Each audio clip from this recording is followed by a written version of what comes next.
තැබදිව බුද්ධ ගායාව කියන්නේ ලොව බෞද්ධ ආගමික ස්ථාන අතරින් අතිශයින්ම වැදගත් ස්ථානයක්.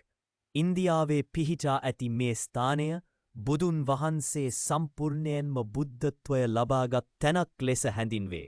බෝධි ගයා නම් ස්ථානය බුදුන් වහන්සේ තම ජීවිතයේ ඉතා වැදගත් මොහොතකදී ගැඹුරු භවනාවකට බඳිමින් සත්‍යය සොයා අවසානයේ සම්පූර්ණ බුද්ධත්වය ලබාගත් තැනයි. මෙම ප්‍රබෝධතාවය ලැබුණු ස්ථානයේ පිහිටි බෝධි වෘක්ෂය හෙවත බුදුන් වහන්සේගේ ගස දැන්වත් අපට දැකගත් හැකි අතර එය බෞද්ධ ආගමිකයින්ට මෙන්ම ලොවපුරා සංචාරකයින්ට විශේෂ ආකර්ෂණයක්. ඉතිහාසයෙන් බලාබලන් විට බෝධි මැදුර හෙවත මහාබෝධී ටෙම්පල් යුනෙස්කෝ ලෝක උරුමයක් වශයෙන් ලියාපදිංචි කර ඇත.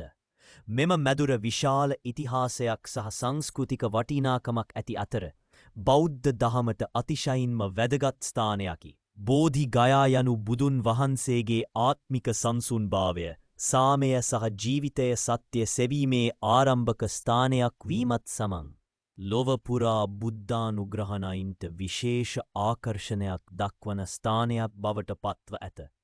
අද දවසේත් ලොව විවිධ මහාචාර්යවරුන් භක්තිමත් බෞද්ධයන් සහ සංචාරකයින් මෙහි පැමිණමින් භාවනා කරමින් සාමය සැවමින් සිටී.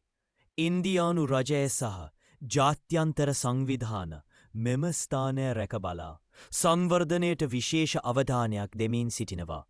දඹදිව බුද්ධ ගයා කියන්නේ අපට මතක් කරන ස්ථානයක්. ජීවිතයේ සැබෑ අරුත සෙවීම, සාමය කරුණාව සහ මනෝශාන්ති බුදුන් වහන්සේ මෙහි ඇති වචන ක්‍රියා මගින් පෙන්වයි. මෙම ස්ථානය ඔබේ ජීවිතයට ආලෝකයක්, සාමයක් ගෙන දෙනු ඇති කියලා මට විශ්වාසයි.